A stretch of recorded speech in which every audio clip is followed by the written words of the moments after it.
जल्दी से अब हम समझेंगे कि सर्कुलर फ्लो ऑफ इनकम क्या होता है। देखो, हमारी इकॉनमी के अंदर कुछ फैक्टर्स ऑफ प्रोडक्शन होते हैं, आप सबको पता होगा। ये 4 तरह के होते हैं, एक लैंड ज़मीन, एक कैपिटल पैसा, लेबर जो काम करती है, एंटरप्रेन्योर जो बिजनेसमैन होता है। तो ये चारों को फैक्टर इनकम मिलती है। अगर ये फैक्टर्स ऑफ प्रोडक्शन है, ये अपनी अपनी सर्विसेज देता है। लैंड ज़मीन का काम देता है, कैपिटल से पैसा मिलता है, लेबर वर्किंग आवर्स काम करता है, एंटरप्रेन्योर भी बिजनेस के लिए काम करता है। तो ये अपनी फैक्टर सर्विसेज दे रहे हैं और इनको फैक्टर इनकम मिलेगी बदले में। लैंड के लिए आपको रेंट मिलेगा, कैपिटल वेजेस की तरह मिलेगी, लेबर आपको इंटरेस्ट की फॉर्म में मिलेगा। सॉरी, यहाँ पर गलत हो गया है, लेबर यहाँ पे वेजेस प्रोवाइड करेगी एंड यहाँ पर कैपिटल के ऊपर मिलेगा इंटरेस्ट।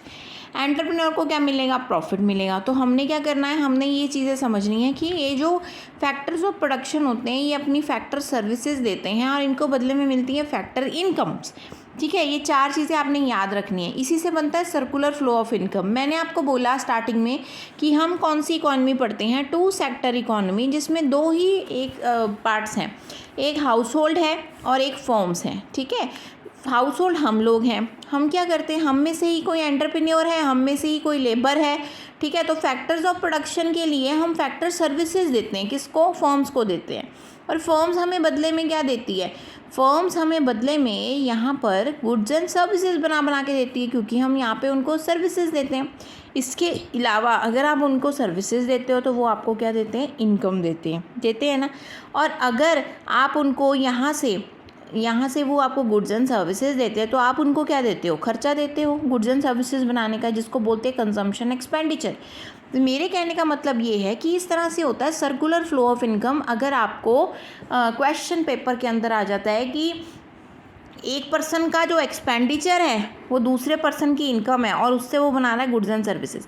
इसने खर्चा दिया, इसने गुड्स एंड सर्विसेज खरीदी, मतलब एक्सपेंस किया, एक्सपेंडिचर, खर्चा दिया, इसकी इनकम, फिर इसने गुड्स एंड सर्विसेज बनाए, यहाँ से फैक्टर इनकम इधर आ रही है, यहाँ फैक्टर सर्विसेज जा रही हैं। ये है सर्कुलर फ्लो ऑफ इनकम। इसको बोलते हैं unending flow of activities of production, income generation and expenditure.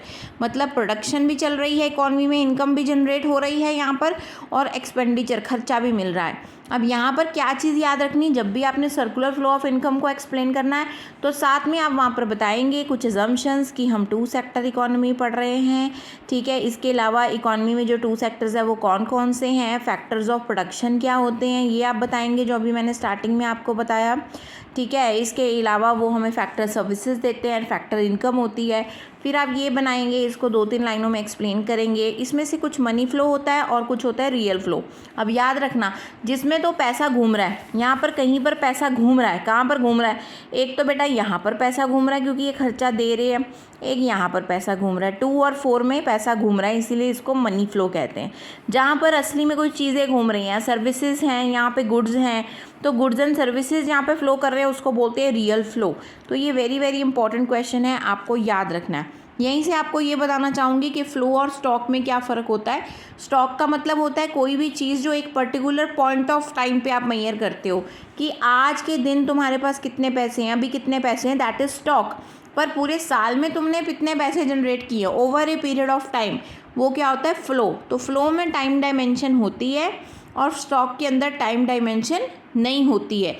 हम अपनी नेशनल इनकम को फ़्लो कहते हैं क्योंकि ये पूरे साल की एक इनकम को मेजर किया जाता है और हम इसको स्टॉक की तरह मेजर नहीं करते हैं। ये आपको याद रखना बहुत ज़्यादा ज़रूरी है।